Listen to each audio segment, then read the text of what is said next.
Hey there, this is Andrew Sellon, better known to you as Mr. Penn and the Ventriloquist on Gotham. And this is Mr. Scarface. And if you know what's good for you, you'll listen to SuperHousePodcast. Get it?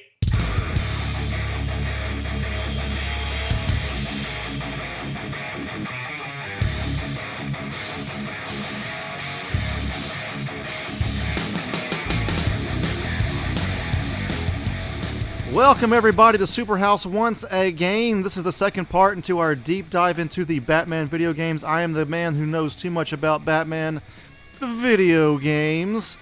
And Hey, yo, this is your boy Wolfie right here. How's it going? I'm here. What's happening?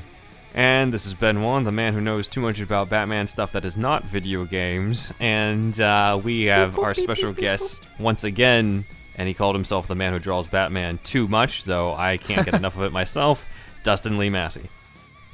And I'm Dustin Lee Massey, and I have probably lost 3 years of my life playing those Arkham games.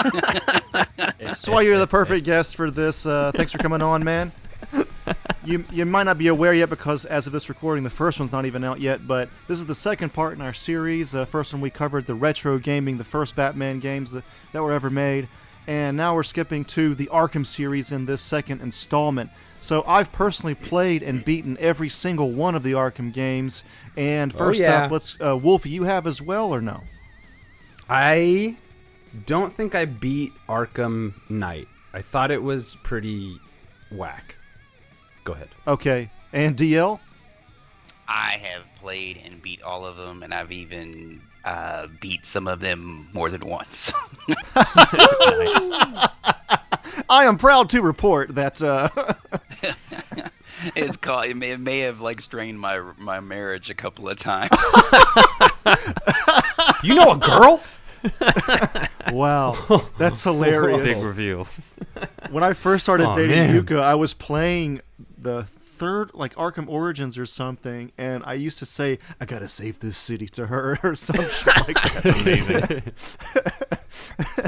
She thought that was, of course, wonderful. Everybody. So Of course you did. And I have course. played. I've played Arkham Asylum with my roommate, and Nice. then bits and pieces of City and Arkham Knight. Nice. Yeah. Hey, that's something, Ben. And you probably watched a lot on YouTube, right? Yeah, I've watched a lot of the important scenes because everybody. Eventually, once the game comes out, people start giving away certain scenes online, and they're just like, you know what? I've heard so much about Joker coming back in Arkham Knight. I might as well just fucking watch what happens. So that's how I ended up finding this stuff out. Okay, yeah. So let's do similar what we do to our review episodes a little bit, but like in 3 sentences max, if you can. Just your personal history with the entire series, no one game in particular. I'll start off just to get everybody, going. Basically, this. I think I'm not alone in thinking that we never really knew a Batman game could be so good. I was first lent the game, I think, when I was living in Japan or something, by a friend, and he had lent me like several other games before, and I was just kind of bored by him, and I gave him back immediately. He gave me this one, and he was like, I don't know why. He didn't understand, like, he wasn't like a huge Batman fan. He was like, I don't know why you kept that one the longest out of all the other ones I gave you. I was like, dude, it's fucking Batman. Are you fucking kidding me? It's great. It was a series that kind of delivered on all of its promises, for the most part, in my opinion, and just brought you really the ultimate Batman experience in video game form. Let's go to DL next for personal experiences. Oh, that was longer than 3 sentences. I'm sorry, but kind of an overview. You son of a bitch. Yeah. Well, and what you mentioned was like it's Batman, but it wasn't just Batman, but it was actually a solid game, and Yeah, exactly. the gameplay was just like groundbreaking. And like the first like Predator mission that you did in the first game, and just like playing that over and over again, and trying to figure out like how quick can I do it? Can I do it without being spotted? And then flash forward all the way to the last one, and they had the fight challenges where you could play like all the different characters and go through all the different fight modes. And I think I spent more time like on those challenges than I did the actual game, the last one. But just amazing. The execution just the gameplay, art style, story, like the whole thing, except for the Batmobile. Okay, we're gonna get to that. Let's put a pin in that real quick. That will be coming up, but let's go to Ben actually next. Let's see. Arkham Asylum was a good bonding experience with my roommate who had gotten it and didn't know that much about Batman, so I could fill him in on stuff while he filled me in on how to fucking play it. So that was nice. And Arkham City, I definitely appreciate because I'm a huge Hugo Strange fan, as fans of the podcast and Andrew know. So the fact that he was brought up as supposedly the main villain of that, emphasis on supposedly, was kind of cool. And Wolfie. I played the main 3. I actually never played Origins, though I've let on that I have. I have watched a lot of video I've watched a lot of video of Origins, and I quite like the small aspects of how it differs from the main 3. My favorite being probably Arkham City. Okay. Yeah. All right, cool. So let's get into it. Before we dive into the game itself, let's first go over the setting and its namesake. So what exactly is an Arkham, y'all? I don't know. So, Arkham is a fictional town situated in Massachusetts. It's a dark city and an integral part of the Lovecraft country setting created by H.P. Lovecraft. It is featured in many of his stories, and the Cthulhu mythos. There's even an Arkham Sanatorium featured in the short story "The Thing on the Doorstep," which was unfortunately one of Lovecraft's less well-received works. Ben, do Was you he dropping N-bombs? Yeah, Lovecraft's racist proclivities. But yeah, anyway, supposedly didn't seep into his work that much, though. Thankfully. Anyway, so Ben, do you know offhand when Arkham Asylum was first introduced into the comics? It was by Dennis O'Neil around the 70s, and it was first called Arkham Hospital, which is kind of what they reference in the Joker movie by calling it Arkham State Hospital. Very good, Ben. Yeah, it's Batman number 258, October 1974, written by Dennis O'Neil and art by Irv Novick. Arkham Asylum serves as a psychiatric hospital for Gotham City area, housing patients who are criminally insane, beginning when its own architect became mentally unwell and hacked his workers to death with an axe. He was convicted and sentenced to spend the rest of his life in the same asylum he had been building. The one-shot graphic novel Arkham Asylum, A Serious House on Serious Earth, establishes that the asylum was named after Elizabeth Arkham, the mother of the founder Amadeus Arkham. The original name of the asylum was Arkham Hospital, like Ben just said. Amadeus. Began in the early 1900s. Yeah. Oh, and this is another great one. I think Wolfie will like this. The floor plan supposedly is supposed to evoke occult runes. Believe that the pattern would drive away the mysterious bat that haunted his dreams. That was Dr. Arkham thought that. Cool. I like that guy. I don't think this particular aspect of the occult runes entered the game ever, but it's kind of a cool little tidbit. Oh, I see what you're saying. Yeah. Oh, that's cool. Yeah, it's the only part that carries over is the whole Spirit of Arkham thing, when Quincy Sharp is like, I'm actually the Spirit of Arkham type of thing in the first game. Right. And I heard a bat, and it came a rapping. That kind of thing. Yeah. Just something is slowly That's Poe. tapping. That's Poe, but yeah. And it all right, went, so. Okay, so the basics for the entire series. Let's go over that real quick. Batman Arkham series. The term Arkhamverse is fan originated. I don't think that's official, but it serves a purpose, especially online.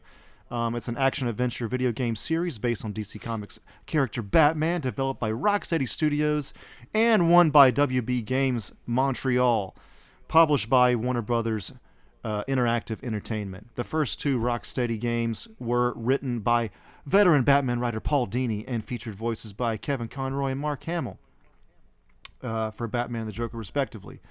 The Arkham games have kept most of the Batman mythos intact. the important parts anyway. He's still motivated by the death of his parents. He's still secretly billionaire playboy Bruce Wayne. He has Alfred, the Batcave, the Batmobile, well, especially in the fourth one. All the important things are there for the most part. And, of course, the series starts off, as we all know, in Arkham Asylum. It's the only one that's only in Arkham Asylum, though. I think it just kind of keeps that Arkham name just for, consistency's sake for the series. All of the games in this series are a type of 3D Metroidvania type of game. Basically, Metroidvania comes from the games Metroid and Castlevania, which basically pioneered this genre that is somewhat in between a side-scroller platformer and an RPG, because you are going through levels like a platformer, side-scroller, but you are also upgrading as you go, just like an RPG.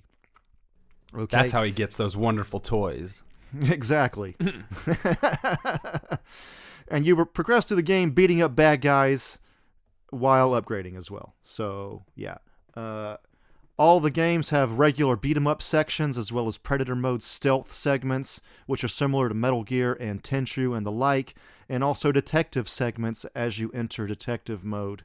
Some people said that the first game had a little bit too much detective mode, or you could go through the whole thing never being outside of detective mode, which was fixed in later versions, but we'll go over that in more detail later. But let's put a pin in that real quick and talk about, so are you guys more of a Predator stealthy guy or just a beat 'em up guy? Let's go DL first. I really went back and forth. And actually, I was actually trying to see if I could pull up my achievements because I'm actually on my Xbox. Okay, yeah. It was like, I think it was like a 50 hit combo or something like that. Like, I know I got it. Shit. So you're a beat 'em up guy then, it seems like. Yeah. It was, in not only that, it was not only get the 50 hit combo, but it was like use every gadget in the combo. And shit, yeah, that's awesome. Yeah, like you had to use like every gadget, and I remember it took me forever to get that achievement, but I finally got it. But there was also the part that I loved, the Predator missions. And when I mentioned earlier before, like I'd beat it twice. Like one time would be a run through where I'm just gonna, fight everybody, and the other time would be like, let's see how stealthy I could be, right? Right. Okay, and Wolfie. I like to give those criminals something to fear. Working from within the shadows. But, you get backed into a corner sometimes and you got to use your wits and you got to press that counter button, baby, which I also love as a game fighting mechanic, which is turned up in a few other games, Spider-Man and Sleeping Dogs, which come to mind. I love that ability to catch the attack coming at you and then chain that together with other attacks, or if you don't catch it, you get your ass whooped. Good stuff. Well, I think the big jump off point was like Assassin's Creed, maybe. Oh yeah, Assassin's Creed did have a lot of that in terms of its swashbuckling and kind of, but I never played much of those games, to be fair. Yeah, that kind of was the first to really have that fighting mechanic, probably. Something similar to it, right? Yeah. I love it now, though. It lends to so much creativity, or at least it feels as though it does. Well, everything copies it now, too, because it's the new standard, at least for right now, Yeah. Yeah, I feel like Spider-Man may have fighting game. Yeah. I feel like Spider-Man elevated it a little bit, but that's a conversation for another day. Yeah, we'll get to that at another time. The Spider-Man deep dives. Did you play? Yeah, Ben, did you play any of these segments at all? Do you have a preference? As a Batman fan, I do prefer stealth, but when you're actually at the controller, there is something very cathartic about beating the ever-loving shit out of criminals as much as possible. So I'd have to go with, when I'm under the control, I beat the shit out of them. Like that, I forgot the name of the challenge, but the one in Asylum where you pretty much go at it until you die. Like, I think that was an ongoing thing. Yeah, the survival mode or something like that. We would switch off on that every single night just to get some aggression out. Nice. I think I do like beat 'em up a lot, but I think I'm slightly more of a Predator guy. I loved Tenchu back in the day, the ninja game. I love Metal Gear, all that shit. Like, I like making people my fucking prey. They never saw me coming. Yes. You know? You string them up before they even knew it hit them. Yes. Oh, That's dude, the the whole bat I'm string up looking for. move. I love that shit. No, Tenchu. I can't believe you brought that out, man. That was groundbreaking too. Yes, it really was. And it was a little bit easier Rikimaru. stealth than a little bit easier stealth action than Metal Gear was, slightly. I think you're crazy. All right. All of the Rocksteady games were directed by this British dude named Sefton Hill. He was started out, it seems like, as a tester for Discworld 2 Mortality Bites. I don't know. That's like Discworld is a PC game mainly. Terry Pratchett? Yeah, maybe. Yeah, I know Discworld, the name. Never not much of a PC gamer, but that name is familiar to me to a certain degree. Yeah. I think it's a series of novels as well. Maybe I might be wrong. The first game that Rocksteady made before this was a game called Urban Chaos, and we'll get back to that in a second. Urban Chaos Riot Response. But Sefton Hill in a Reddit AMA, that's an Ask Me Anything. How does it feel coming from Urban Chaos Riot Response to being known as the creator of the single best superhero game of all time? He responded, "It's surreal even now. When we made Arkham Asylum, we had no idea it was going to be popular until very late in development. I remember demoing the game to the publisher at one time, and there were 2 people from the publisher in the room. After about 3 minutes of the demo, they went and got someone to join, and then someone else, and then someone else. By the end of the demo, there Like these were fucking about nerds 50 did it. people crammed into this tiny room. It was then that we started to think that we might have something a bit special." They also asked him, which of Batman's weapons is your personal favorite? To which Sefton Hill responded, "His mind. If he's got one superpower, it's his determination and dedication." That's one, but that's more than one, but whatever. "You always know he's about 5 steps ahead of everyone else in the room. And it's that which I think makes him so aspirational. That idea that if you put your mind to it, you can achieve anything. That's exactly what Batman has done." Okay? And then another minor tidbit before we get into specific games. In all of the Arkham games, but this was revealed in Arkham Origins, I think, the third one, Batman is 6'4". In the comics, he is generally 6'2". Why they made this change, I do not know. I don't know why they could have made him 6'2". And then It's the ears. The ears add 2 inches. Bigger dick. Is that bigger what it dick. is? I don't know, but I would Definitely. Definitely. Bat dick. Oh, wait.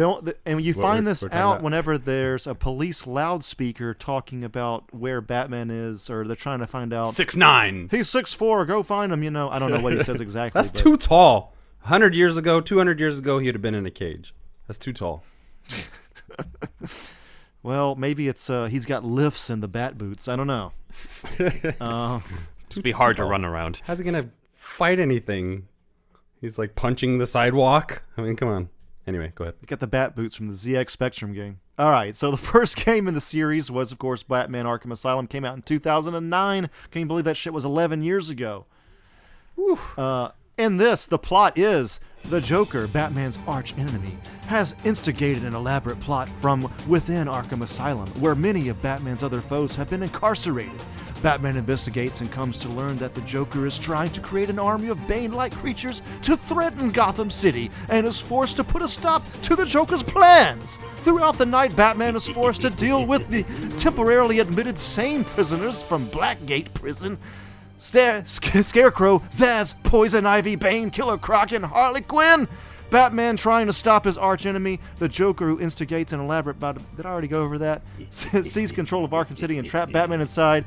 Batman is forced to fight his way through the asylum's inmates and put an end to Joker's plans, basically. It's kind of the a- voice actors here are Kevin Conroy, of course, Batman, Mark Hamill, Joker, Kimberly Brooks as Barbara Gordon, Oracle, MPT Officer, and Bishop, Danny Jacobs as Victor Zsasz, Arlene Sorkin as Harley Quinn, and many more. Ben, did I forget any that I should mention now?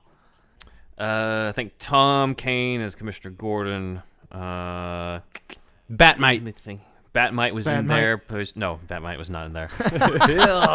That's the game I'm waiting for, baby. I know, right? Those are the main ones at the top of my head. Zaz was somewhat. Wasn't he kind of big in the game? He was always around at some point, it felt like. He had a big old scar on his head. Here's the thing. I played and beat him, and I played it a lot back in the day, but that was back in 2009, 2010, and I haven't picked it up since. Great game, but I usually don't pick up games once I beat them all that much. Because he's better than that. And he's better than you. This game entered the Guinness Book of World Records as the most critically acclaimed superhero video game of all time. Wow. The game's version of Arkham Asylum is, of course, heavily influenced by the comics. It features strong elements from stories of Alan Grant, the limited series Arkham Asylum Hell on Earth, the very obvious references to Grant Morrison's graphic novel, Arkham Asylum, A Serious House on Serious Earth. On A Serious Earth. Is in there? Forget. I think it is, yeah. A Serious House on a Serious Earth. I think. And many other influences. The Arkham Asylum game actually owes its existence to a failed The Dark Knight movie game. One of the most popular Batman movies of all time never got a game. Batman Begins did. Batman Begins had a game. Where's Dark Knight? And it was great. So, the Dark Knight video game was an open world game that was being developed by EA and Pandemic Studios. Oh man, the name Pandemic now. Anyway, Phrasing. These were the guys behind Star Wars Battlefront and Mercenaries, but the game fell apart and wasn't anywhere ready by the time that The Dark Knight was hitting theaters mid-2008. So, and also, they lost $100 million on this fucking development. Oh, damn. Yeah. They were putting some money into it. It was a big movie, and it was EA, but it just didn't happen. So this failure led to EA handing this off to Eidos, who also had their hands on the license, and they had pretty much free reign to do with whatever they wanted with Batman at this time. So they had nothing to lose. They go... they had a very low bar set by EA. So EA then hands it to Rocksteady Studios, which is a small, independent British developer. And they had only had one game before this, which was, like we said before, Urban Chaos. Yes, exactly. This game didn't have terrible reviews, didn't have stellar reviews. I looked, it has a 73% on Metacritic. So, it's not a bad game. It was for PS2. It was also, at this time, Rocksteady was a tiny team. They had 40 people, okay? To give that perspective, and when they finished the game, they only had 60-ish, probably for crunch time and all that. Games these days have anywhere between 500 to 1,000 people working on it. Games like Assassin's Creed or Call of Duty or whatever like that. The AAA games, which the Arkham series is a AAA game at this point. So, had very humble beginnings, actually. The producers forced Kevin Conroy to use his regular speaking voice for this first one. He had to not use his trademark gruff Batman voice. For whatever reason. I don't remember this particularly, but yeah, this is interesting. Seems like an important fact to know about. Yeah. I'm sorry. I am sorry. Probably because they're going to put some effect up onto it after the fact, it sounds like. Did they though? I don't think they or something. I don't think I noticed that. I think he just had slightly He's like, different "Hi direction. guys." They probably just wanted to carve their own little thing. Yeah, I don't know. I don't know why exactly. I'm Kevin. I mean Batman. Nice to meet you. His natural voice isn't too far different anyway from Batman. He had to have some, because I don't remember being that thrown off at all by how he sounded in Arkham Asylum. Oracle, plot me a route to the Batcave. I have to take a shit. I'll have to look this up later. I don't know. The Scarecrow sequences were initially going to have these Eternal Darkness-like sanity effects. So I didn't know much about this game, Eternal Darkness, but it was for, of all systems, the GameCube, which seems, I think it was GameCube anyway, it seems like it should be more of a PS2 game, because it was more of like a rated R, M-rated type of game. But So these Eternal Darkness sanity effects are like similar to, if you remember Psycho Mantis in the first Metal Gear, where he would it was kind of meta and it fucked with the system. Like you had to unplug your controller from the first port to the controller 2 so he could stop mind controlling you or whatever. I see you've been playing Barbie's Pony Tycoon. Yeah, so like Scarecrow was going to have effects like this where the screen would go black, like it was turned off. Bugs would be crawling on the TV screen. Gameplay volume would change. Upon saving your game, it would say, "Are you sure you want to delete all your data?" You would get a type of blue screen of death. Things like that. They wanted to incorporate this kind of shit, which would be kind of cool. I could definitely see them doing that. But they actually ran into legal trouble with Nintendo for this because Nintendo patented some of this, apparently. So that was taken out. What the fuck? It would have been cool, though. It would have been not What does entirely that out even of mean? place. What did they patent? Mind fucking? Nintendo mind fuck. Get your Switch today. What did they do? What did they do? I hate don't these know. Fucking corporations. Anyway, Yeah. And anyway, I think Kojima did that shit first with Metal Gear 1. But anyway, who's to say, they really? just take everything from Hideo. Take everything. Yeah, man. Hideo's got it Anyway, all, go ahead. man. So this is also, to me, one of the most interesting facts about all the Arkham games. The Eidos president, Ian Livingstone, said that one of the developers spent 2 years just programming Batman's cape. I guess that makes sense. They used over 700 animations and sound effects. 700. The cape's important. To make it move realistically. Yeah, it's insanely important for a Batman game. So, and that was for the very first one, I think. That'd be hard. It's fucking nuts. It's fucking nuts. They laid the groundwork for the ones that came after. I can't even get my clothes to drape accurately. There's also some more interesting shit with Joker and Harley. If you look around Joker and Harley's lair in the game, you'll find a baby crib with the ventriloquist puppet, also known as the gangster Scarface, sitting up and dressed up like the Joker. All around the floor are a bunch of negative pregnancy tests. But if you look by the dummy's feet, there's a positive one, suggesting that Harley and Mr. J are indeed pregnant and are planning to bring one twisted kid into the world. Baby Joker? He'll be called Chuckles.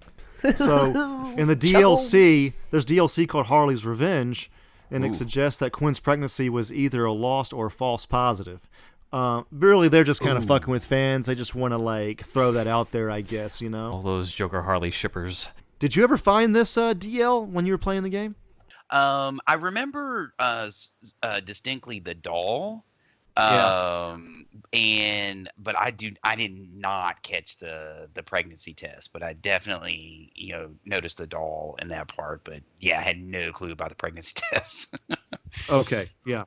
I didn't know either at all when I played the game. I don't know if I never got the DLC for this game either, so I missed that entirely. I only get DLC every now and again, but so Wolfie, did you notice this when you were playing? I did not. Okay, Ben. Let's see. No, I don't remember that. I just remember wondering where the hell the ventriloquist was if Scarface was there. Oh, Dummy. right. Yeah, exactly. They're just throwing little hints there. Yeah, little hints. I don't think the ventriloquist ever showed up, did he? In the video games? I don't think so. No. Yeah, it's chock full of this shit. You can really tell these guys are fucking well versed in Batman mythos. Yeah. There's even that morgue Is there- where you find the Ra's al Ghul body, and then when you look again, the body's gone. Yeah, That was a right. nice Yeah. touch.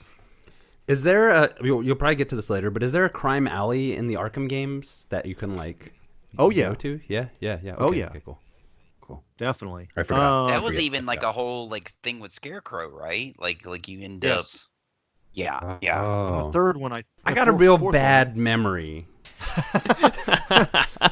And it's kind of tough Among other too things. because they were so large and Right. so cohesive that it's kind of like some of it blends together. Yeah, a lot. They're somewhat similar throughout, but it's not a bad thing. They're consistent. Any other personal experience about this particular game before we head into the other ones? The very first Batman Arkham outing.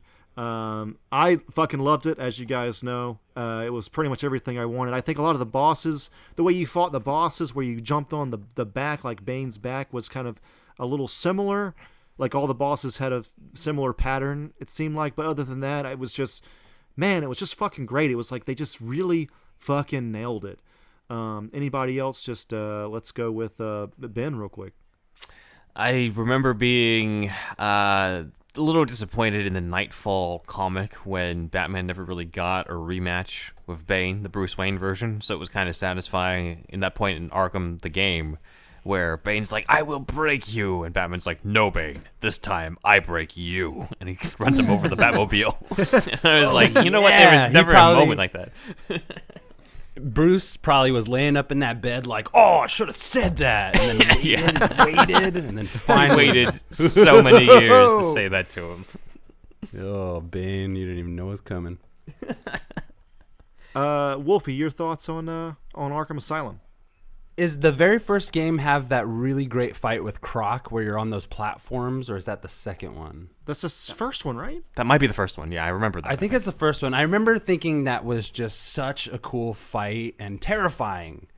I always appreciate horror elements in non-horror games, so to speak. But yeah, I do remember that pretty distinctly. It was great. I love that part too. And you were fucking Batman! Oh, you were Batman. That's true. That's true. God. DL? For me, like the minute like I knew, or like the moment I knew like the game was going to be amazing was from the beginning when they're wheeling Joker in and he's strapped to the gurney or whatever, and he's like talking to you the whole time, and you're sitting in the elevator with him like going down the shaft, and just like that initial like scene kind of like set the tone for like the entire game. And that was just like, I was like, okay, this is going to be amazing. This is going to be amazing. Yeah. It's just, you really nailed it whenever like there aren't like hardcore Batman fans like as hardcore as people like Ben, you feel like they just fucking nailed every single thing about it, just about. From what I remember, yeah. I mean, I remember looking at how Batman looked and feeling like, oh man, why didn't they ever make that into live action, at the time, because the closest we had, we hadn't seen the Batfleck suit. We hadn't seen anybody try to do the two-toned, buff-looking Batman yet, and just the designs, they were a little different. Also, I think I was reading up, this might have been the first time that they did put Harley in the pigtails. Oh, I think you are correct about that. Yeah, and that's now carried over into her regular outfit, as opposed to before when it was just all the Jester stuff. And it spawned an entire generation of cosplayers. Yeah. Yes, that's all you see now. Baby! This is a lot easier than putting on the Jester outfit. Hello, beautiful. The other thing that was surprising too, like you mentioned it earlier, was this idea that they just gave the game to like this publisher who was not known and was like, hey, do whatever you want with it. And the video game industry is like this industry where like that never happens. Like everything has to be like a sure bet, and it's always a AAA game, and it's always like a company who's known, and it's so rare that happens. And the only other company that I think has that same parallel to Rocksteady is like BioWare when they did the original Knights of the Old Republic.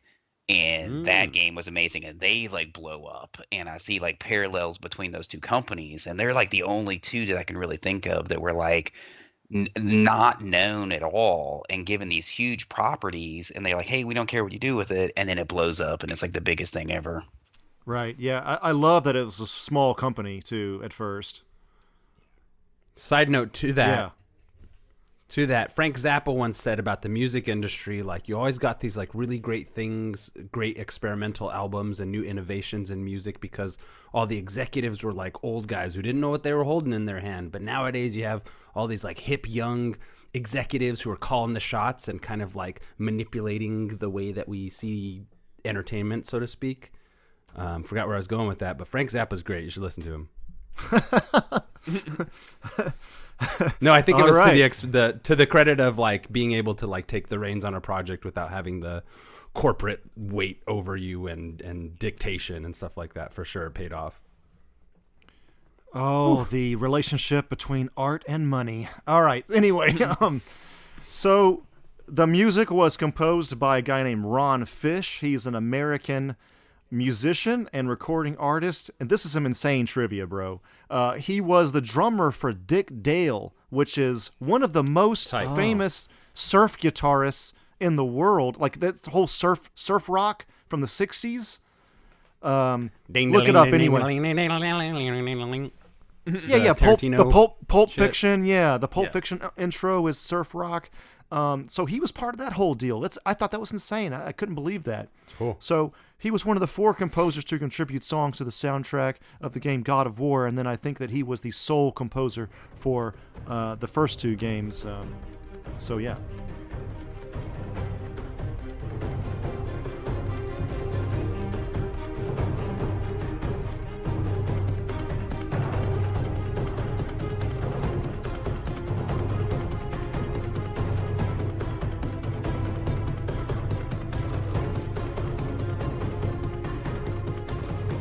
The next one, the follow-up was, of course, Batman Arkham City in 2011.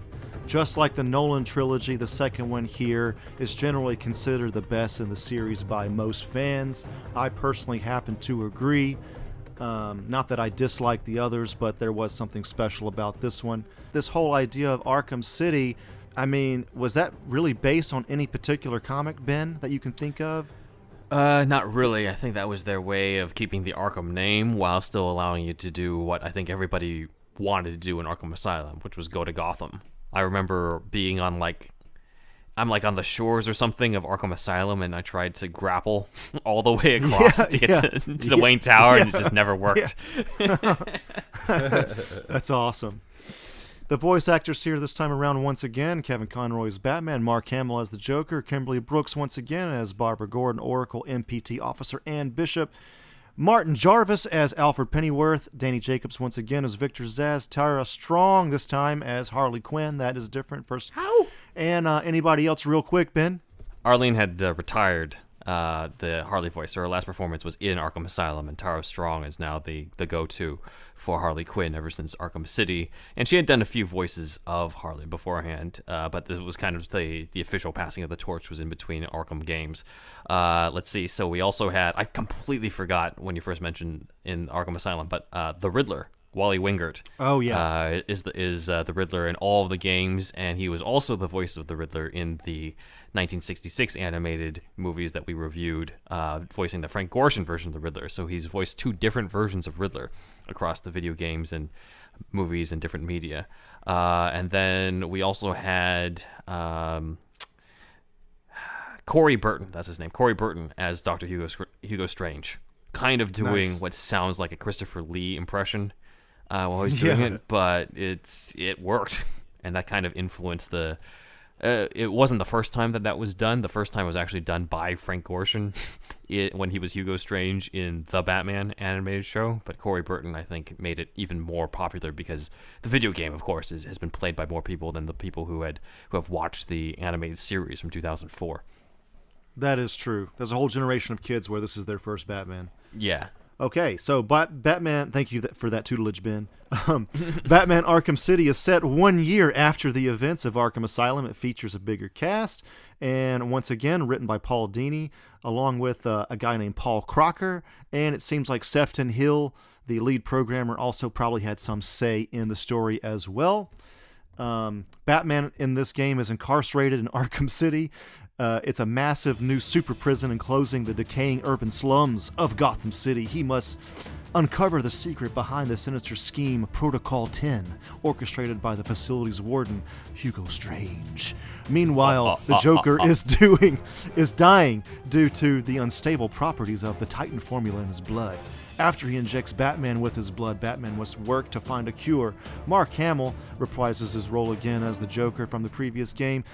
Stated that Arkham City would be his last performance as the Joker at that time. Oh, really? We all know how that turned out. Never say never, baby. Alan Tudyk is Joker to some success on the Harley show. Yeah, I like his Joker. Yeah, he's not bad. Yeah, Fuck you. Mark Hamill can't do the Joker every time. So this Paul Crocker guy had an interview with denofgeek.com, and he said, I used to work in a comic store and I used to work in a cinema. I love lots of nerdy things, so 4 years ago it was awesome when we got Batman. I remember back when the first Batman movie came out, I used to go and watch the trailer over and over again because I used to work in cinema. I used to work in They Walk Among Us in Richmond.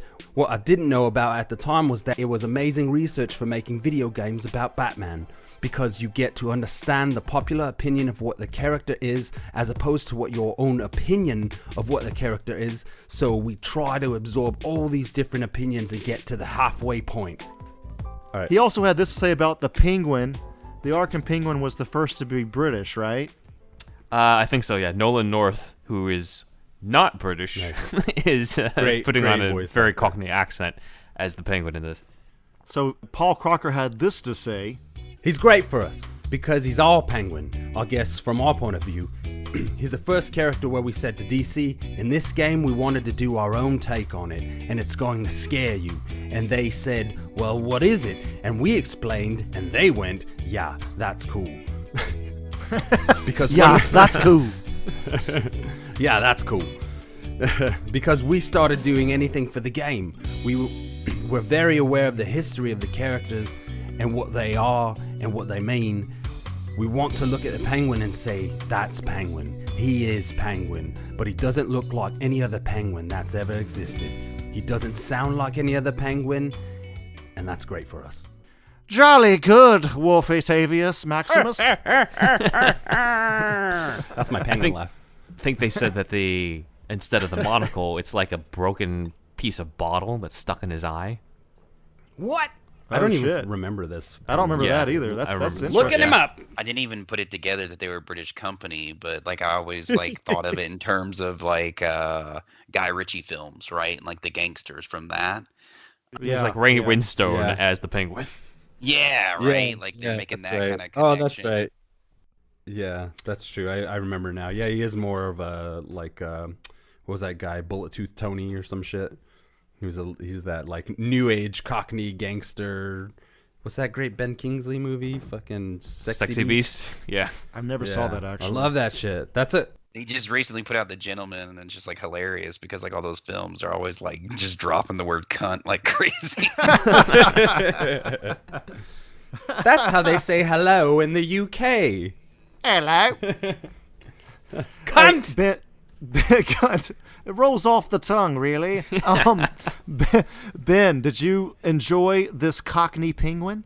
I mean, it was something that I think was in the zeitgeist of Batman fans at the time, and I think one of the reasons why was around 2006 or 2007 or so, there were rumors of who was going to be in the Batman Begins sequel, apart from the Joker, obviously, and Harvey Dent. They're like, maybe there'll be more villains, and one of them was rumored to be a quote-unquote a British arms dealer that everyone assumed was going to be the Penguin, and everybody sort of had the idea of like, well, like what if Nolan reimagined him as some like British dude who was all like, all proper and stuff like that, and it never came to fruition. But I wonder if the people behind the scenes were influenced by that and were thinking like, oh, like they didn't actually put this in the movie, but we can do it. We can fucking do it right now. And then they just put it in.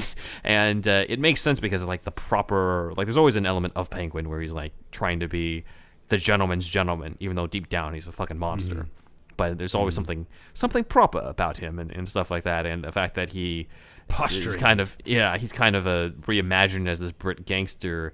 It makes sense. I'm not really sure if I have a preference either way on it. I guess I kind of like the Cobblepot connection to the Waynes sometimes, if they were also from rich Gotham families. Yeah, rich Gotham families, like in the Batman animated show or in the Telltale game.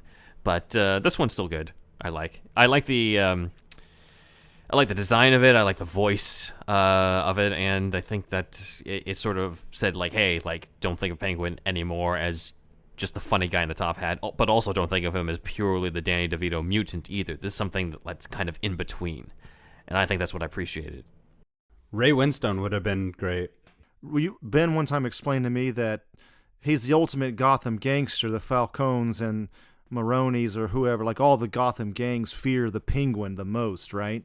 Yeah, I mean, it's also I've kind of brought up to Andrew in a previous episode how the Penguin can be portrayed as like Bruce Wayne gone bad. You know, they're both people who go off of flying mammal motifs. They're both people who use gadgets in their sense, and in many versions, they both come from rich families. It's just that obviously one took a very different path from the other, and I think the Telltale games really emphasize that, and that's what I appreciate about their take on it. That's so interesting, actually. We'll cover that too. Yeah, we'll cover that too when we get to the Telltale, but it is a really cool element to it, and I think that makes him a bit more of a personal villain. That I appreciate interpretations like that more than I appreciate, say, the ones that are just like, you know, the version in Gotham is cool. I like Robin Lord Taylor's performance, but they never really had much of a connection to Bruce Wayne. And I do prefer it when there is a connection between the villain and Batman in some way. They don't all have to have some sort of revenge against him, or they don't all have to be like,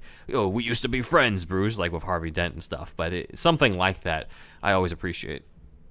All right, cool. Back to the game. Mostly similar gameplay to the first one, but this one, of course, was open world. This is the first open world Gotham that we had ever seen, I believe. And with these graphics at the time, we were still PS3 at this time, but it's still so good. And personally, more often than not, although I am opening up to it more and more lately, I never traditionally been a huge fan of open world games as much. But man, being Batman in Gotham, in an open world Gotham, or Arkham City or whatever. Yeah. I loved it. That's a holy grail experience. It's the holy grail. I mean, God, it was just so good. Something so great about being Batman and jumping from rooftop to rooftop, you know, hang gliding with your cape or whatever. Wolfie, you're generally an open world guy anyway, right? I love it. I love the freedom to explore and the ability to be creative in your gameplay. I love games like this. And yeah, being Batman in Gotham and Arkham City, even though it was just a little bit more expanded kind of version of it, it captured that feeling of just actually being out there. And I think there was like Ace Chemicals or some shit that was in those slums or something familiar, you know, I forget. But be the Bat. DL, you generally an open world guy, or do you like to things to be a little bit more linear? I mean, I'm a gamer, but really, mostly I play first-person shooters. So I'm playing, Tom Clancy Rainbow Six, Tom Clancy Breakpoint, stuff like that. And then periodically, I'd pick up different games like this, but never really a big open world fan. And even this, I don't think it's the same as other open world games. Like it's I can't more closed off. Yeah, it's kind of sandbox emphasis upon. Absolutely. Batman. Ben, thoughts real quick on this? Open world Arkham versus City? linear? Yeah. Oh, open world versus linear, or just Arkham City in general? I think I was thinking maybe you might be more of a linear guy just because it lends itself more to just a straight on story. Yeah, I mean, I'm more of a, I guess I would be in that sense. So yeah, I guess so. I think it does get a little too it did get very annoying as itself in Arkham Asylum for the Riddler trophies. I can only imagine how annoying it was in the other games. Yeah, I'm not a Riddler trophy guy. I don't want to do that stuff. Yeah, that's the one thing I did not bother doing. That's just busy work. And I could get it. That was fine. I'm just like, fuck you, Enigma. Just fuck you. But I did like, well, and the first thing that was really difficult, right, is like, okay, now you have this open world and like the glide challenges. Like when you first started learning how to do the glides, like that was really tough. And then the other thing that was like fantastic was I liked being able to go around and you start the little side missions where you had to do like all the like different clues and use all the different gadgets and like figure out the puzzle and then like track down like whoever the villain was for this like murder or whatever. And I thought that was really fantastic. And the only thing that I think the only thing was eventually, like I played it so much, like you start to like go, I want outside of here. and I want to stop criminals from attacking like everyday people. Like you want to see like a regular city populated, and you're stopping like crimes versus gangsters fighting gangsters. And that was like after spending like a lot of time with the game, right? Like, oh, I'm ready for the next thing now. Totally. All right. At the beginning of this game, there's a painting called Cain and Abel, The Duality of Man. It's in the background somewhere, I forget where exactly. And I searched for it, but I can't find the painter's name, so please email us at superhousepodcast@gmail.com for that information. But it's a biblical painting, of course. It shows, man, I feel bad, but it's Cain. No, the murder of Cain. So it's Abel carrying Cain, I think. Anyway, it's a guy carrying a dead guy. So this foreshadows the ending of the game where Batman carries Joker's dead body out of Arkham City. Spoilers, but, it's fucking, 9 years old at this point. So that was pretty cool. It's also been said that John Carpenter's Escape from New York, the 1981 movie, was one of the inspirations for the story for the game.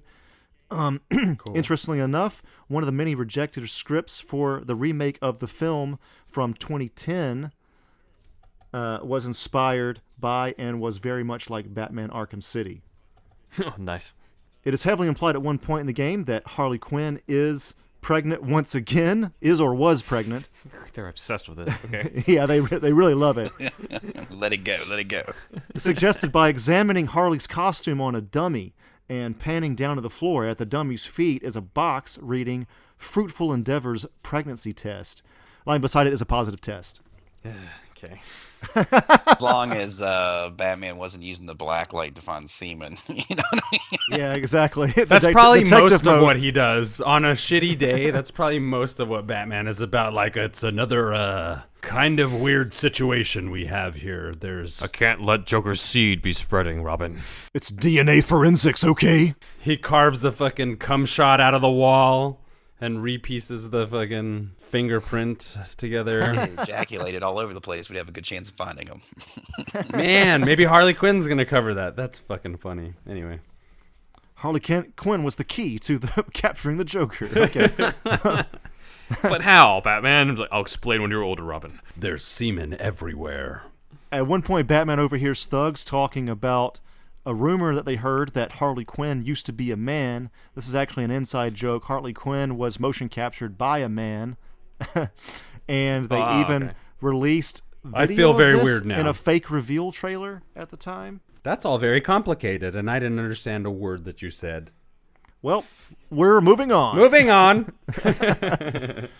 Like we discussed earlier, this is the first project with Tara Strong. Before this, predominantly voiced by Paul Dini's friend, Arlene Sorkin, like we've talked before. During the Catwoman DLC mission to get her loot back from Two-Face, Two-Face says, "Whoever kills the cat gets to be my number one guy," in a manner very similar to Jack Nicholson's Joker when he says that to Bob the Goon. Well, he's quoting Jack Palance. Yeah. Pick up the gun. The detective vision was redeveloped for this game, so you couldn't overuse it. This is one of the main things that the criticisms for the first one. They had an initial idea to have a time limit for detective mode, but they considered that wouldn't be something Batman would make, so they designed it to be difficult to use in certain situations. However, they did have a time limit added to it for the fourth one, Arkham Knight. Don't know why they made that decision, but that's what happened. When you're using detective mode while fighting the Joker in one scene, you use X-ray mode, and it shows that the Joker has no bones. This actually foreshadows that it's actually Clayface. Joker has no bones. He's just Zoidberging his way through life. It's really good attention to detail. Yeah, very good. So, personal experience with this second one, Arkham City, I already said I think it's my favorite out of the whole series. That ending where Batman says, "After all you've done, I still would have saved you." Man, talk about one of the best emotional endings out of any fucking video game, let alone Batman game, I've ever fucking played. So good, memorable to this day. I've forgotten a lot of things about the other games until I did this research, but, man, that ending really sticks in my mind. So let's go with Ben on this one real quick. especially after Joker just killed Talia, it's a real testament to the character to bring that up, to still enforce the no-kill rule, even though in a video game especially one where he's breaking bones all over the place, he's refusing to kill thugs, but man, is he really fucking them up throughout this entire series. But there's no point where you actually do seem like you've crossed that line completely, and I appreciate that because I think it's been crossed so many times in like Elseworlds or different movies that it doesn't seem very shocking or dramatic anymore when they have him cross the line. If anything, it seems more dramatic when he is enforcing it to such a high level that it creates that type of emotional scene, like it did in the end of Arkham City. All right, Wolfie. Yes, I love Arkham City. Let me tell you, that's a great game. What else can you say? It just like expanded upon how, like, because Arkham was very much like a dungeon crawler in a lot of ways, and Arkham took you out of the dungeon and expanded ever so much that it could on the dynamics of being Batman in this way, which was good. And I like the sandbox shit, so I don't know, it was a good stepping stone. Actually, I should probably finish Arkham Knight, but I didn't ultimately enjoy the experience of that. But I think where it pushed forward into that next gen is also something to shake a stick about. Yeah, it kind of felt like this was really what they wanted to do with the first game, but they just didn't have the manpower at all for that kind of thing, So I think they really accomplished their main dream, their main goal with this one. DL, what was your thoughts on Arkham City? Yeah, I'm gonna piggyback off that because, when I'm thinking of my experience with it, and he mentions dungeon, right? Like the first one felt so contained, and then you get to the second one, and I mentioned the first one. It's there's this achievement for the 50 hit chain combo, but the second one was glide for 3 miles. That was an achievement, right? So being able to get up on the highest building and just nosedive and then pop up and then just do a glide all the way across the map, and it was just so fulfilling to be able to be part of that. And then if you get into a tough situation, just run and jump off a building and then glide to the next building and then come back. And so it just really opened it up so much, and you end up feeling more like Batman, because I think the first one, you could glide in predator modes and swing back and forth to the gargoyles or whatever you're perched up on, and that was the extent of it. And this one, you're jumping off skyscrapers and nose diving down and then pulling back up, and it was pretty amazing. Pretty much agree. All right, so the music once again was Ron Fish.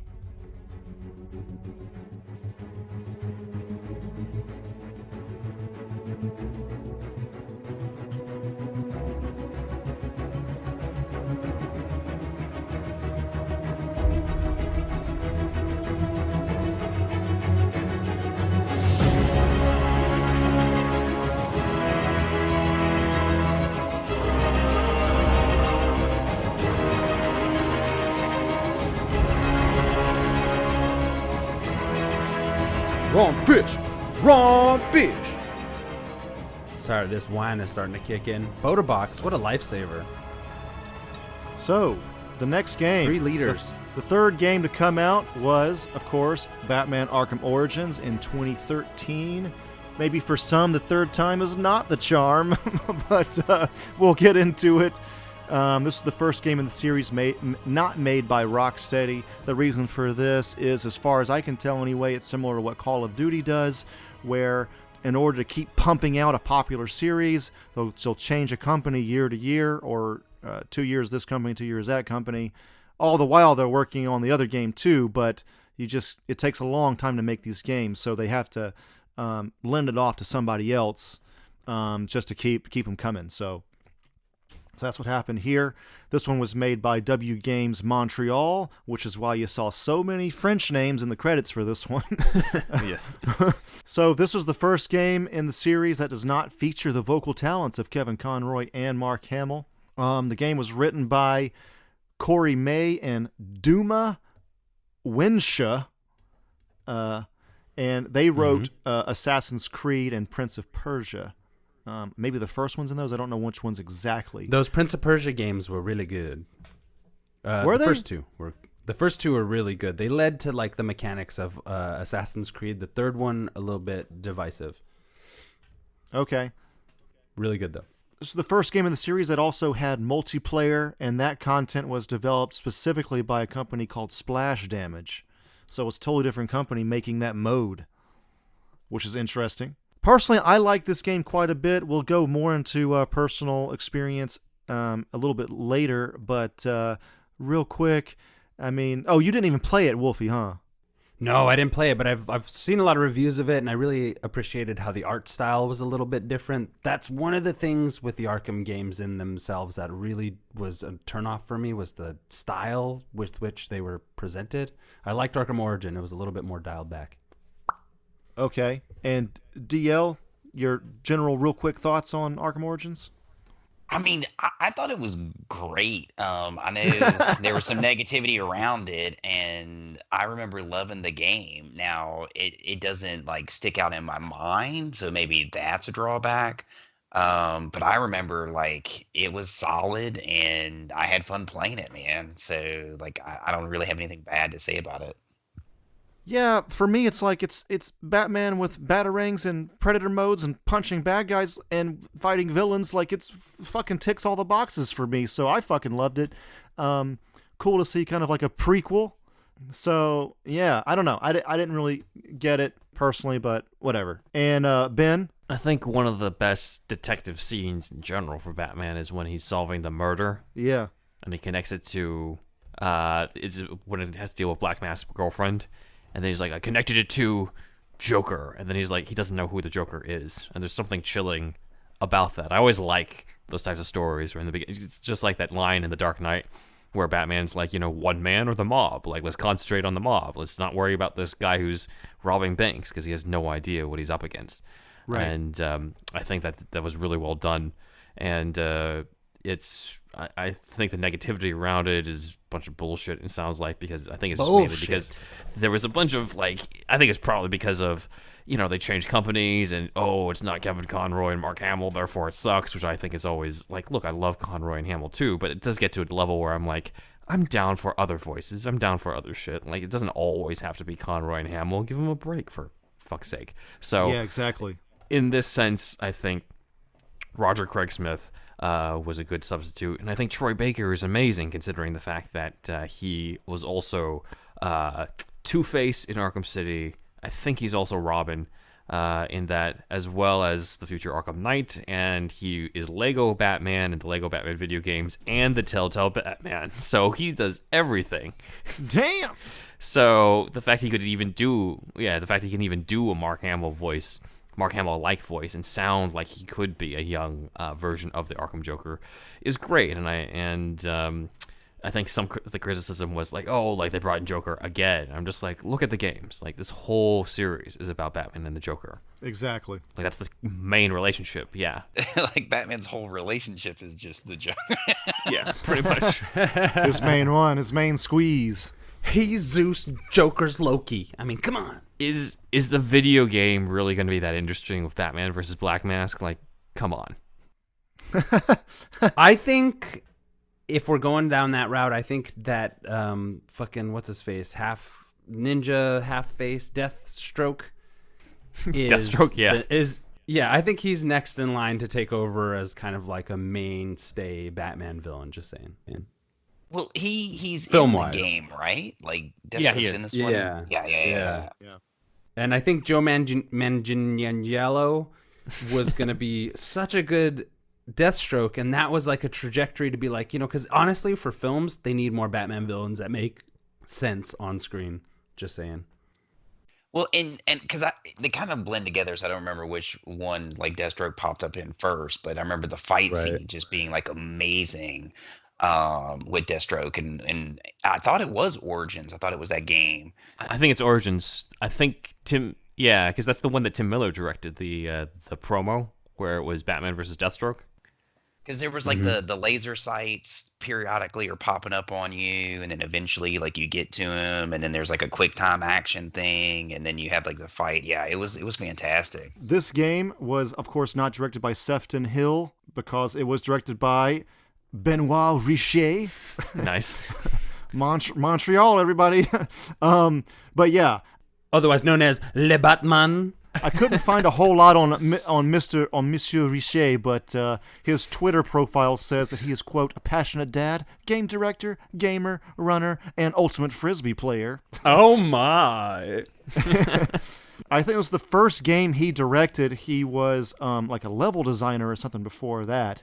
And he has gone on since this to direct a VR game called Transference. Like Ben said earlier, the voice actors are Roger Craig Smith as Batman, Troy Baker as the Joker, J.B. Blanc as Bane, Yes. Martin Jarvis as Alfred, Nolan North as the Penguin, Tara Strong as Harley Quinn. Michael Gough, voice of Jim Gordon, is not to be confused with the late Michael Gough who played Alfred in the Burton Schumacher films. To be a very talented 90-year-old if he could do that.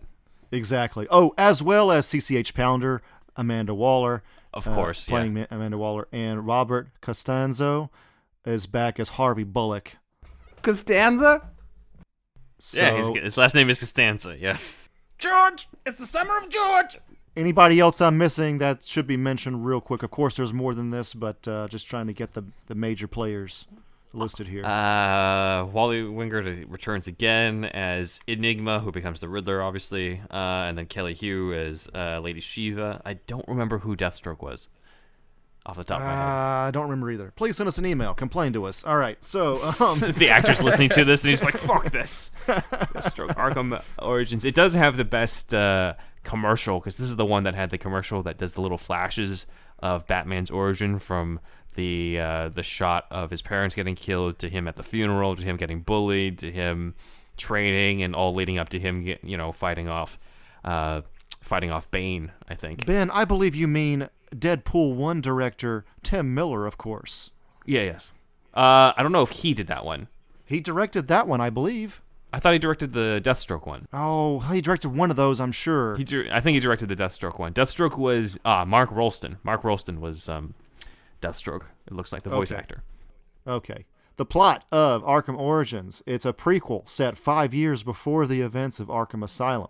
Story follows a younger, less refined Batman who has a bounty placed on his head by Black Mask, drawing 8 of the world's deadliest assassins to Gotham City on Christmas Eve, while he also encounters the Joker for the first time. In this version of Gotham, the Penguin owns a large ship called the Final Offer. The backstory of the vessel reveals it was originally called the Olivia B. Meredith. This, of course, is an homage to the actor Burgess Meredith. Batman was originally going to occasionally trip and miss targets because he is green in this one. Really? Yes. But the developers thought that even though that would showcase his inexperience, it might not be the best idea, so they... Might make him look a little bit like an idiot, yeah. Yeah, it doesn't... If only they had took that advice with Flash in the Justice League movie. His only job is to run, and he trips all the time. He always trips. Oh, yeah. The 8 assassins selected for the game were chosen for their abilities, which would challenge the game's mechanics. The boss fights were inspired by Arkham City's battle against Mr. Freeze, which tasked players with exploring the full range of Batman's strategies and abilities to overcome the villain. Copperhead's character required 3 motion capture actors to animate, a stunt woman, a Cirque du Soleil performer, and a martial artist. The game's version of the character Copperhead was female instead of the male version from the comics. It also got input from Jeff Johns himself. The version of the character is also planned to appear in the comics as the new Copperhead. So I guess this has already happened? Copperhead's now female in the comics? It might have. She was also female in Gotham in season 1. Okay. A female version of Copperhead went after Bruce and Selina. Okay. Why not? Okay. So, early concept art for this game shows that the GCPD were planning to have martial artist enemy types. An E3 demo showed some of the martial artists working for Anarchy, but I think that was scrapped somewhere along the way. There's a side mission where you help Captain Gordon capture prisoners. one of the prisoners has the same mugshot number as O.J. Simpson when he was first arrested. What? Yeah. He did it, guys. He did it. the dude at the programmer at the water cooler, like, hey, did you guys see this OJ documentary the other night? There's in the Mr. Freeze DLC called Cold Cold Heart, Batman knocks Ferris Boyle unconscious, and then he says, "Take a seat, humanitarian." This is a reference to the episode of the Batman animated series Heart of Ice, which Cold Cold Heart is based on, where Batman says to Boyle at the end of the episode, "Good night, humanitarian." I think that's Maurice LaMarche doing Mr. Freeze, replacing Michael Ansara, doing a very Michael Ansara sounding Mr. Freeze, but Maurice LaMarche is very famous for being the Brain in Pinky and the Brain, as well as that's doing right. Orson Welles. Yeah, That's right. Yes. Yeah. All right. try to take over the world. I wasn't a huge fan of Pinky and the Brain. Anyway, You're Mr. Freeze is coming for you. Mr. Freeze coming for me. I like the voice Gee actor, though, of whiz. course. So the third one, I actually liked it, like we said. I don't know why people hated on this so much. For me, the best part. Did we talk about this at all? The Firefly part. That was really No, great. we did not. I remember it being really hard chasing him down. That was the most memorable part for me. That and the Mr. Freeze DLC. I did get that DLC because it's Mr. Freeze. It was fucking awesome. DL, what'd you think of Arkham Origins? Like I said before, like I knew going into it that it had some hate, but like I said, it's ice cream. It had all the nuts and bolts of the originals. It was great. I kept wanting them to expand the game because everything was just like so good and so loaded with all these Batman references, and the only thing it fell short for me on was they finally introduced Robin. And you could play him, but like literally he was like a carbon copy of like Batman, and it was just a different skin. And it's not until like the next game where everybody is individualized. So I was like finally excited. I'm like, oh, I'm gonna get to play Robin, but it's just like it's just Batman with a Robin skin. So that was the only thing that kind of like fell short for me on that one. Other than that, I thought it was fantastic. All right, Wolfie. Yeah, I still actually really got to play it. I've watched a lot of videos about it because honestly, I didn't know this game existed throughout the course of the other Arkham games. I came late to the idea that this even was released, so I watched most of it on YouTube and people talking about it and like the divisiveness of this particular entry. All right, and Ben. I'm always a sucker for origin stories or things that take place in the early days of Batman's reign. So this has always had some interest to me in terms of how they portray the original meeting between Joker and Batman. Shout out to composer Christopher Drake, who did the music for this. Yep. As also, he's a follower of ours on Instagram, so that's another thing. Shit. And but yeah, he had a great way of combining the Christmas setting, because this is another Christmas Batman story, and he had Carol of the Bells kind of be a creepy version of Carol of the Bells be the Joker theme, which I always thought was kind of cool in here. So outside of that, let's not forget another DLC for this was Arkham Origins Initiation, which I brought up in our Batman training episode, because it does show the training. I think it's the only glimpse of the training of the Arkhamverse Batman, of him training among the League of Assassins with Master Karigi, who we also talked about in that Batman training episode, and also meeting Lady Shiva for the first time. And I think this is the only instance where Bruce meets Lady Shiva before he becomes Batman. She did help him with his training when he was getting back on his feet and to defeat John Paul Valley in the Nightfall storyline. But in this version, I guess they were rivals, or at least fought a little bit together before he took on the mantle. So that's something that I thought was really cool.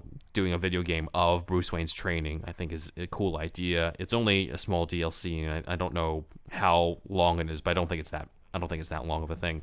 But it was always a cool idea. All right. I don't think I got that particular one, but that sounds fucking awesome. Yeah.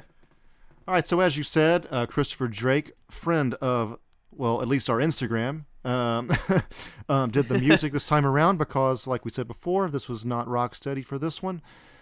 Drake he scored the animated films Superman, Batman, Public Enemies. He did Justice League, Crisis on Two Earths, Under the Red Hood, everybody, All-Star Superman, Green Lantern, Emerald Knights. There's a whole lot more here I could go in. He did The Dark Knight Returns, Justice League Doom. That one's fucking awesome. Also did the score for Yoga Hosers, Kevin Smith's film. Yes. Great. Fantastic score. He did the score for fucking the animated Hellboy, Science of Evil, and Injustice 1. I don't know if he did the second one, but the Injustice score is fucking awesome, in my opinion. So I think he at least did the main theme for these, if not the score for the whole thing. I think he at least contributed the theme song to it. Right, yeah. So he's definitely no slouch. Yeah, and he changes he doesn't use the same Batman theme each time. He changes it up. So he's arguably written more Batman themes than any other composer out there.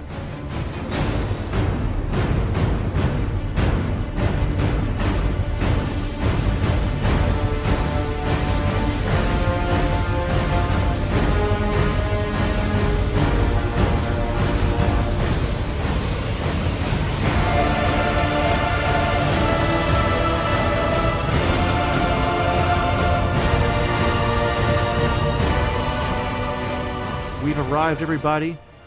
The last one, Arkham Knight, 2015. This is a sequel set 1 year after the events of Arkham City. This one, we're back to Rocksteady again. It's to this date, it is the only Arkham game released on this generation of systems, which is PlayStation 4 and Xbox One at the time of this recording. It was also released on Windows June 23rd, 2015. I actually didn't even think about that, but yeah, this is the only Arkham game for this whole generation. So... Oh, damn. Yeah, it is. It takes so long to make them, to perfect them. So, in this game, Batman is at the peak of physical human perfection.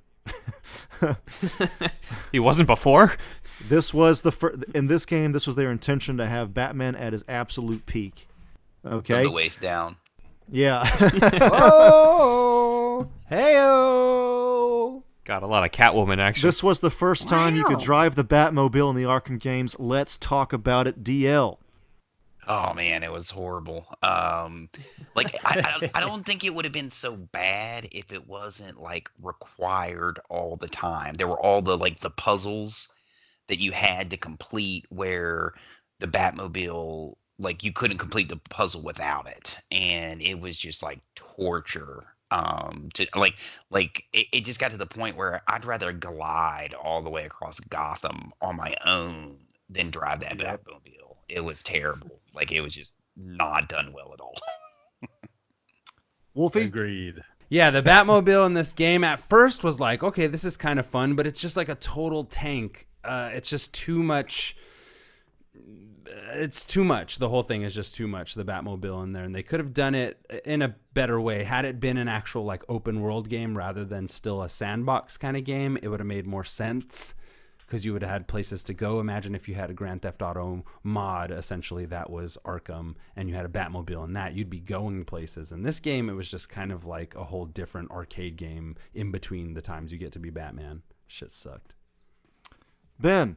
I didn't remember that much from the Batmobile stuff because I played a little bit of it when I was at a friend's place. And I think if I wanted to drive the Batmobile, just do it at the fucking arcade. There's a great arcade game where you can be in the Batmobile for a while and you're actually in a driver's seat and everything. You feel like you're driving the thing. I can imagine it gets tiring just doing it from the controllers when you're at home and just wondering when the hell you're going to get out of the Batmobile. Okay. Guys, I'm not trying to be a contrarian, I swear to God, but I just don't see the hate. I fucking loved the ever-living shit out of that Batmobile. I don't like the tank. Everybody knows I like a more sleek Batmobile, but design-wise aside, I had absolutely no problem whatsoever with the gameplay mechanics of this Batmobile. I'm sorry, I do not get the hate. I had no problem with that at all. And I think part of that is I've never played Grand Theft Auto. Maybe I don't have enough open world game experience, but it's just it's like you said, it's ice cream. It's the Batmobile in Gotham. Like, it was fucking awesome. Like, I had absolutely no problem with it at all. like, let me shoot the grappling hook and then grab my engine and back up and pull this door up and then hop out and then go do the no. It was Even though you explained so that, I stupid. still don't have a problem with that. I don't know. Andrew's like, that's the most efficient way to take down the door. I don't know what your problem is. I often find myself so at odds with my own fandom at times. Really? Okay, anyway. I get it. It's just one of those things. Anyway, Arkham Knight was the first Batman game to get a rated M for mature rating. It was too sexy for the children. Scarecrow being the main villain and all that. If you played it, you know what I'm talking about. We'll get into that a little bit later. Kevin Conroy and Mark Hamill, right? I believe both came back for this Mark one. Hamill's like, surprise! I'm actually back. Yeah. You guys weren't buying the whole retirement thing at all. He wanted more money. This isn't going to go the way that you think. Arkham Knights, the main story follows Scarecrow, the Arkham Knight, Deathstroke. They've all made an alliance on Halloween night to drown Gotham in fear toxin and unmask Batman. Voice actors, like we said before, Kevin Conroy as Batman, John Noble as Scarecrow, who seems to be doing a really cool Vincent Price impersonation, if you ask me. Mark Hamill as the Joker. They definitely upped the Scarecrow on this one in terms of voice acting. I was like, Jesus. I loved his impersonation or whatever, his voice. Troy Baker as Arkham Knight / Jason Todd / Red Hood / Harvey Dent / Two-Face. He was the worst. Okay, I'm going to agree with Wolfie on this one. I think the Arkham Knight story, I guess because I'd already seen Under the Red Hood, I knew about that whole storyline. I know a lot of Batman fans. They don't read the comics, and they don't know anything about it, and they've never seen Under the Red Hood, so that was all new to them. I get it from a marketing standpoint. I know what Rocksteady is doing, but it's just that whole... fuck Arkham Knight. I don't care about him as a character. For me, it's all about Scarecrow. Scarecrow's all the fucking way. Yeah, because Scarecrow's the OG. Like, he's an actual Batman villain. Arkham Knight is just like a repurposed version of Red Hood. Yeah, exactly. That was obviously the weakest link to this whole thing. He was such like a frat boy kind of two-dimensional character as well. I was just like, just slap this guy silly and get me some Deathstroke up in here. That would have been a perfect villain to encompass alongside Scarecrow or whatever throughout this game, but you only get to see tidbits and side missions. Anyway. Yeah, I'll agree with the haters on that one. Jonathan Banks from Breaking Bad is James Gordon.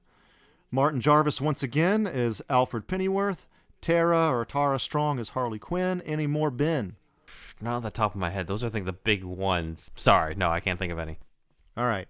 So, due to the Scarecrow's role in this game, it made it a lot more mature, and that's why I got the M for mature rating.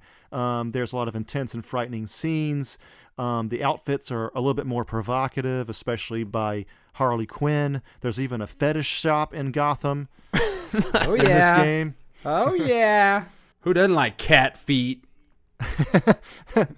Yeah. I mean, Batman's already kind of got a fetish thing going on anyway. A lot of whips. Anyway, so they implemented the fear takedown in this one. It kind of reinforces the silent takedowns from the other ones, a little bit more of an emphasis on that than the previous games. Batman can sneak behind a small group of enemies and eliminate them in rapid succession. According to character designer Albert Filiu, a single character model in Arkham Knight could contain the same amount of polygons used to render the entirety of Arkham Asylum, the first game. Wow. Jeez. Yeah. Jesus, really? Holy mother.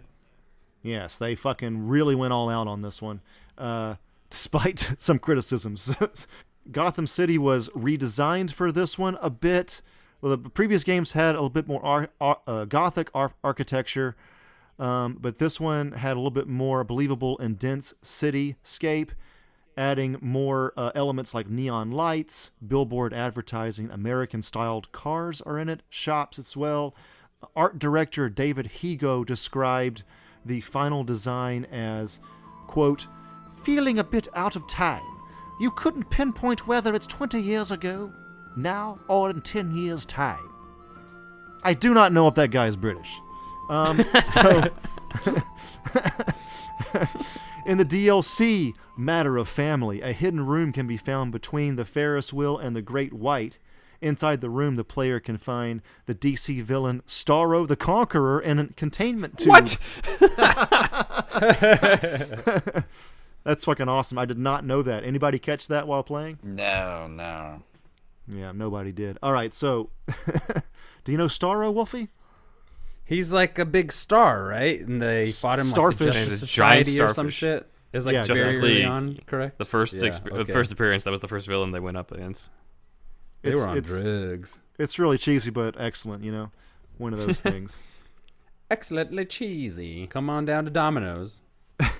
The game has lines that the characters say when you die, which I think is new to Arkham Knight, and it seems to have been kind of an influence from, again, the Metal Gear series. One of the lines when you die is he says, look at me while you die, Batman. Look at me. The last part is a nod to, of course, Heath Ledger's Joker. Wait, who says that? The Arkham Knight? Arkham Knight says that. Okay. Just trying to have, you know, a kind of creepy game over screen when you die. Gotcha. That's when the character approaches you, right? And talks? Yeah. It's like right. It's like Isn't right that as in you're all of them, dying. Yeah, is that Black in all of them? and it's getting fuzzy, Not and they as like such. coming in and out.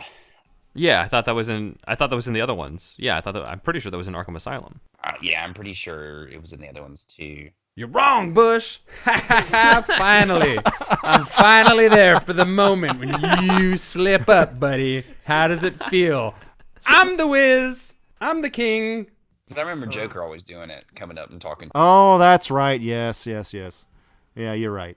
Well, Arkham Knight version of this one and this one was Look at Me. So, in the game's true ending, there's a few endings, but I guess, you know, when there's several endings, only one is going to be canon, generally speaking. And in the canon ending for Arkham, Calendar Man can be seen in the crowd. Really? Yeah. I don't know where that crowd is exactly, but yeah, he's in there. The Penguins Crowd outside Wayne Manor? I believe so, yeah. Maybe Okay. you're right about that, yeah. And the Penguins company front is called North Refrigeration. This is a nod to Nolan North, just to his name. That's it. Nice.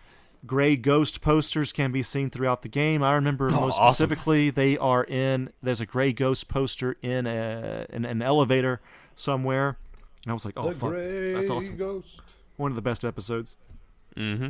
Isn't there Flying Grayson posters in this one too? I believe so, yes. Well, that'd be kind of outdated, considering we're already on to Tim Drake. Yeah, I thought they were. They're awesome Timmy. in-game posters too.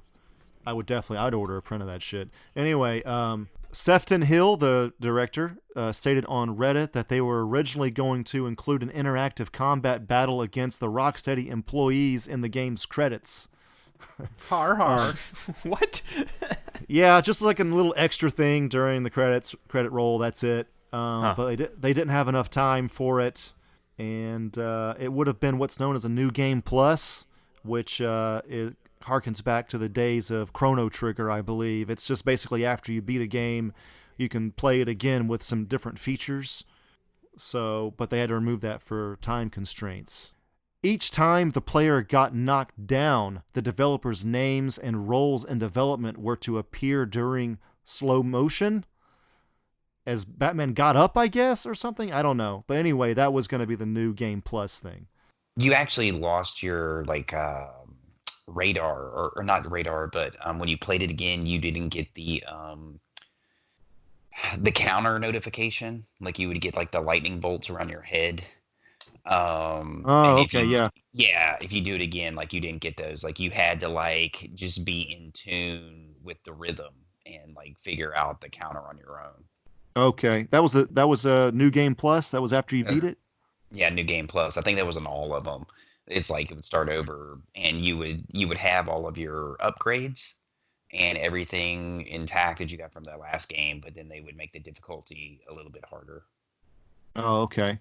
Let's go in the more in-depth personal experience for this final one. I know a lot of people didn't like the Batmobile mechanic, like we said, but I Really enjoyed it. Don't know what the problem was. You're stupid. That's the problem. Scarecrow's voice was a highlight for me, and obviously he was better than Arkham Knight. And other than that, I pretty much said my piece on that one. Anybody else got any final thoughts on this? Let's go, DL. Yeah, actually, one thing I was really surprised when you said this came out in 2015, because I think like I have two Xboxes and it's still like downloaded on one, and I played it maybe like 6 months ago. Oh shit. And yeah, and the thing that I really liked this game, but what I liked most about it was this is finally the time where they introduced all the different characters and everybody was unique. And I spent more time with this one than any of the other games because of the fight challenges, and playing Nightwing and playing Robin and Azrael and Batman and Catwoman and Batgirl and Harley Quinn. Like every single character was unique. And I spent more time doing the fight challenges and mastering all the fight challenges and try to like beat all of them than I think I did the game, like playing the story mode. But to me, like that's what I was like sold on. It was one of those things where I would just go in there and like check out and just lose hours doing the fight challenges. So, everything else maybe people are complaining about, but that part of the game, they like really like finally like mastered it. Wolfie.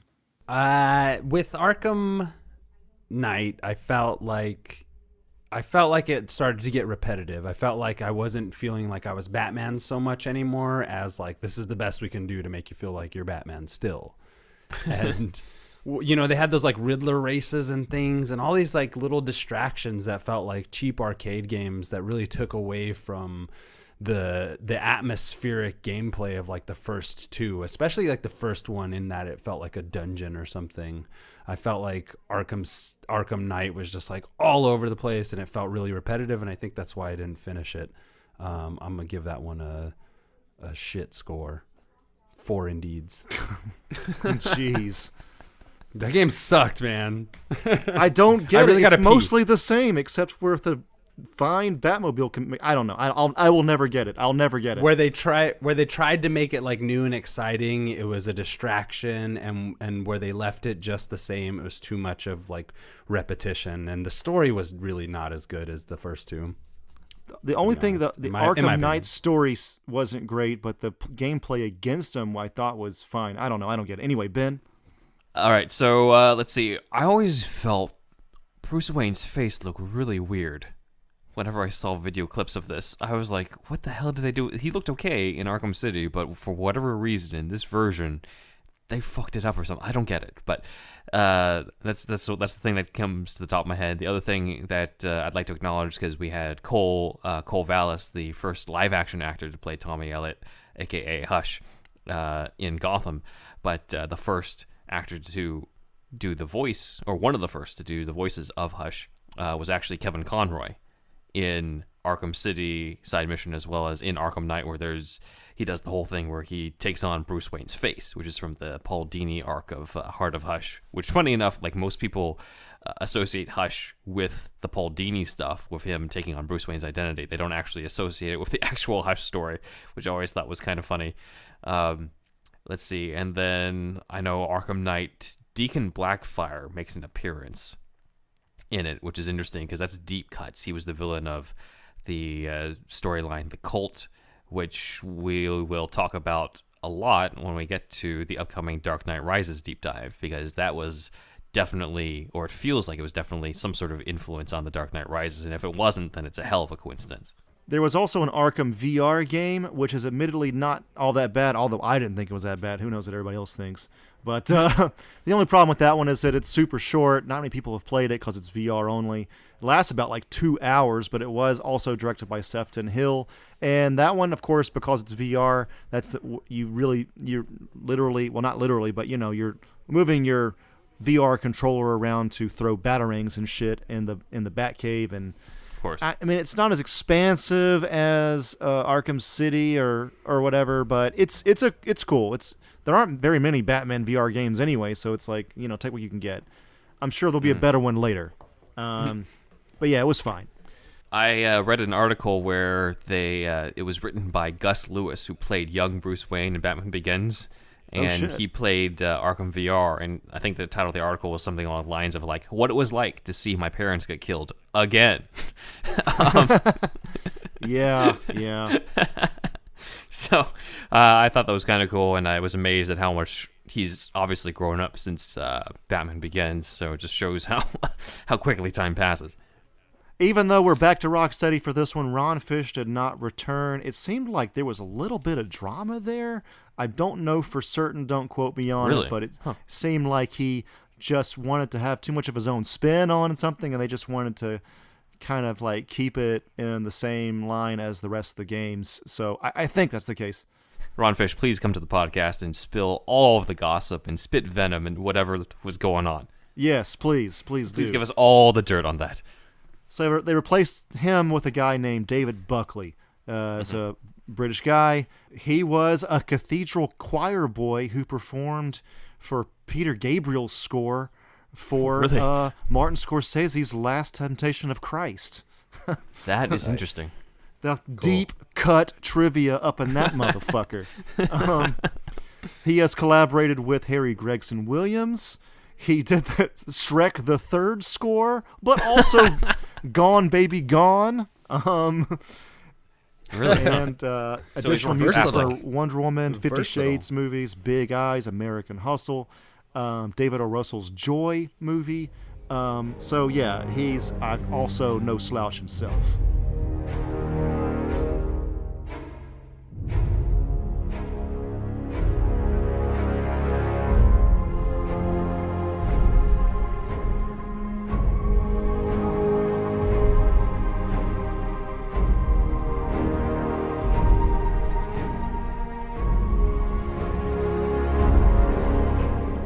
All right, so that's it. We got to the end at the time of this recording.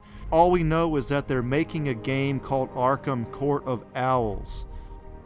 Only thing we got that. Really? We got Is that confirmed? I knew they were making a game. Is that a I didn't know it was fish? Court of Owls. We got a logo and everything, but that is it. I'm sure they were going to announce something at E3. They'll probably announce something in July when E3 was supposed to be. Yeah, Court of Owls is one of my personal favorite Batman stories. A lot of other fans were hoping that they'd branch out and do a Justice League kind of game or even a Superman game of some sorts. There were all kinds of rumors that they would do a Superman game, but seemingly that's not going to happen. It'd be cool to at least have some DLC. That's another whole other topic that we'll get into later for another episode. But the other thing to keep in mind is that the Arkham series of games are not the most popular Batman games out there. What? What? They may be the most acclaimed Batman games of all time, but you know what's the most popular Batman video game of all time? The Lego Batman series. That was my guess. What? I got the Kids, numbers right? on this. Especially Lego Batman 3. The Arkham series has sold about 9.5 million copies, but the original Lego Batman game sold 12.5 million. Troy Baker's laughing his way to the bank. He's just Yeah, like, I'm in man. both of them. It doesn't matter to me. I think though, like the last one had a mature rating, and the other ones were, even though they didn't have mature ratings, it's still a much more adult level game. I mean, there's like, True. I mean, everything that we've mentioned is like literally they have somebody on the payroll who's just digging through Batman comics, going, "Let's plug this, let's plug this, let's plug this," and and the Lego games are just open to anybody. Like anybody can pick that up and play. Yeah, I wasn't too surprised. I was a little surprised, but then like a second after being surprised, I was like, oh yeah, it makes sense. You know, I would have been surprised if you said Batman from the original Nintendo. No, that is. I mean, the video games were a different deal altogether at that point. Yeah, we'll be skipping over the Lego Batman series in our video game coverage right now, just for the sake of brevity. But let us know if you want us to cover that as well. And that concludes our episode on the Arkham series and our second installment of our deep dive into the Batman video games. Ben will once again take the reins in our next and final installment, in which he will regale us all about the Telltale series. Thank you. I'm on the Thank last you. episode, baby. I'm ready Of the for first this shit. of the first season or the second season, Wolfie?